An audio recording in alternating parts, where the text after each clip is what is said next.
This is Charlie and Jerry's outdoor enclosure. It usually has a little more going on for it, more toys and more perches, but it's the first warm day of the season almost. So we haven't really fully set it up yet, but everything on the bottom here is edible for parrots. So they can forage, but their favorite thing to do, no matter what we put in there, their favorite thing to do is just hang from the top.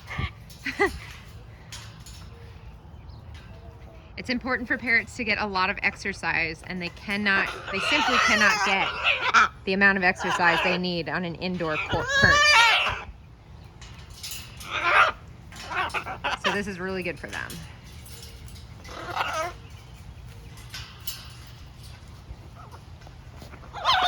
Charlie got a shower. That's why she's all wet. Yeah, Charlie, did you get a shower?